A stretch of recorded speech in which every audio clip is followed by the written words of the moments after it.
So I'm LonnieRowell from University of San Diego, and I'm co-chair of the inaugural conference of ARNA, and of course here we are at ARNA. I also chair the coordinating group of the organizing committee, and so that gets translated as chair of the organizing committee for ARNA. And the organizing committee is a group of 21 people that came together just a few months ago and has been interacting primarily through the internet. So that this is the first time that we've all met in person. Different subgroupings of us have known each other and worked together, but this is really the first time that everybody's kind of been together on the same place at the same time. So ARNA grew out of work that I've been doing at the University of San Diego since 2004, and I organized an annual Action Research Committee or Action Research Conference that first blossomed in 2004 and then evolved over 3 or 4 year period to become each year a little bit bigger, a little more inclusive in terms of the different kinds of action research represented in the conference.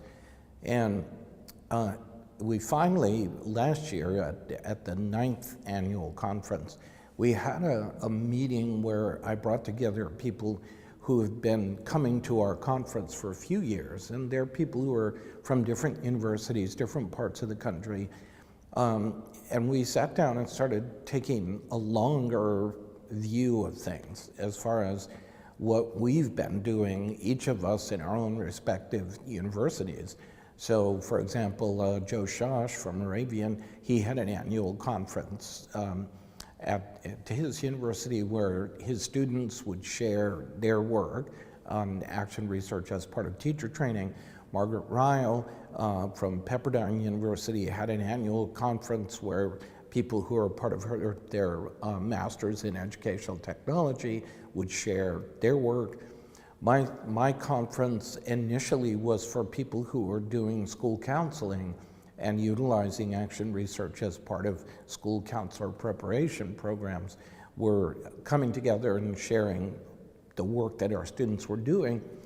Gradually, that evolved to include people from teacher training, from school leadership training, and from counseling, and then from other groups, community-based groups that are doing action research, etc. So when we sat down last year, it became clear, I think, to all of us pretty quickly that we were at a place where we had to reconceptualize what it was that we were trying to accomplish through these individual conferences that we have. The other one that was represented in that conversation was University of Notre Dame, which has its own annual conference.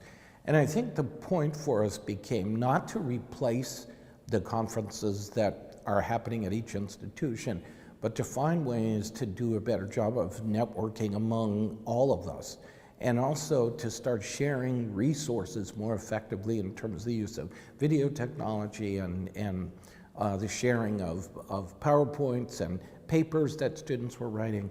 So that conversation, which really happened in May, a year ago, everybody left the San Diego conference last year with this assignment to give it some more thought, sit with it for a while, think about, do we really want to take this on as a project? Because all the people involved with this are busy.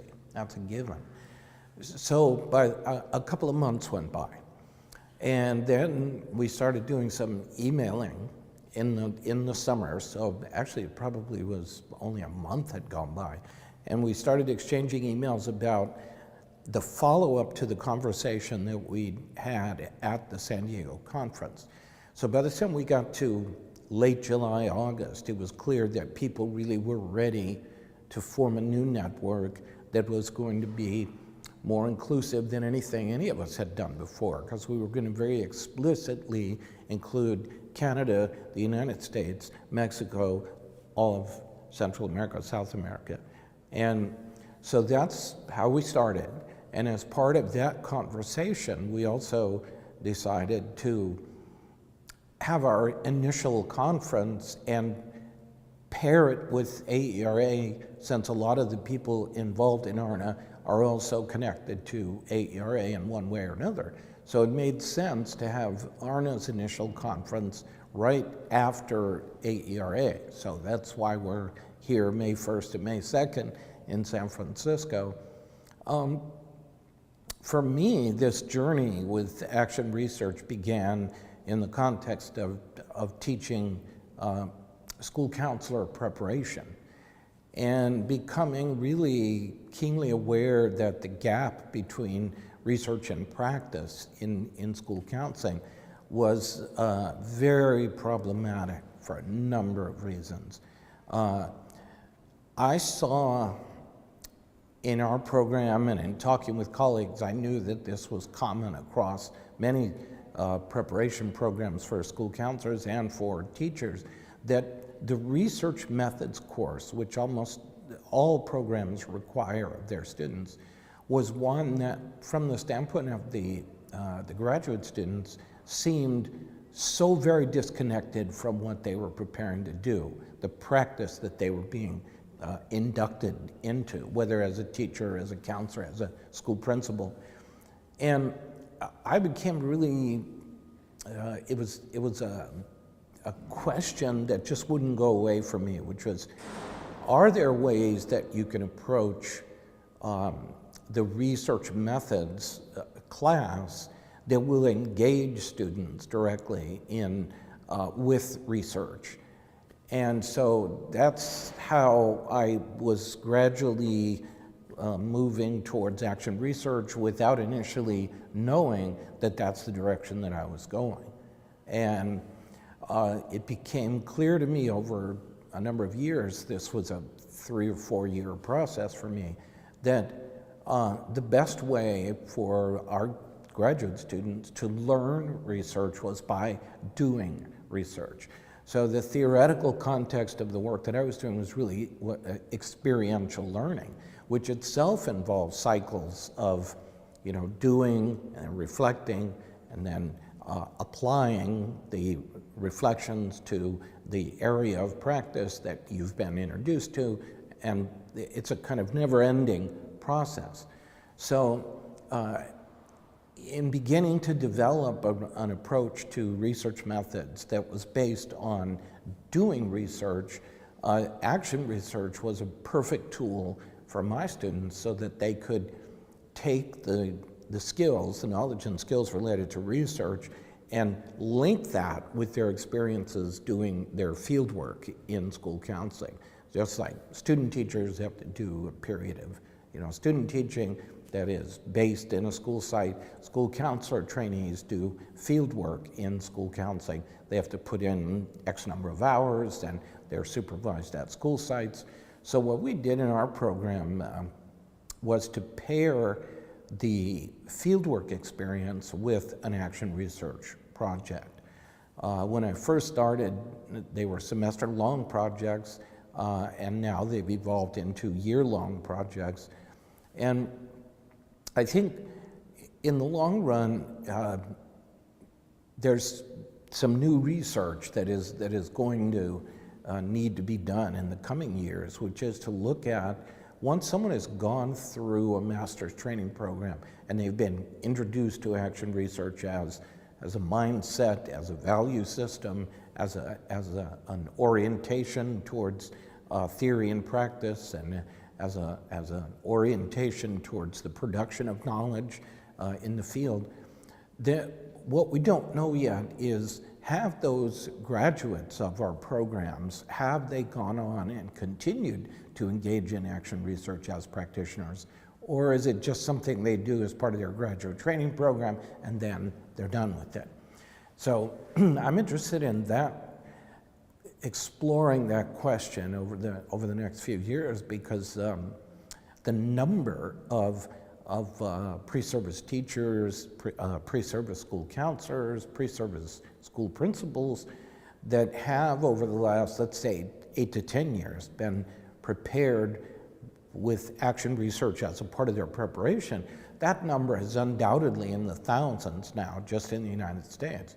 But we don't yet have research which looks at, has all that training made an impact in terms of where they're going in their future. So my hope is that ARNA is going to be a part of not just building a network among people who are interested in action research, engaged in action research, people who teach action research, but that ARNA is going to develop innovative ways to help to work with the knowledge production process that occurs through action research.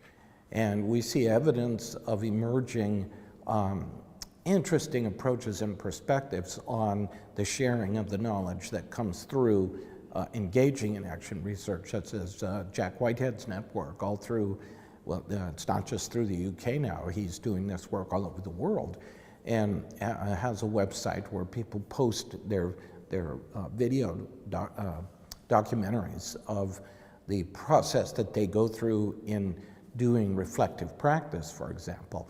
But there are many other places that have also been accumulating video evidence, and I think ARNA is going to end up being really at the cutting edge of helping to get that knowledge shared and to develop the capability of interactive processes so that as people, let's say, view videos in other parts of the world, that they will be able to provide feedback that will itself then be looped into the process of examining through a kind of critical self-reflective process to be able to offer feedback to practitioners who have taken the time to videotape their practice and put it on the web.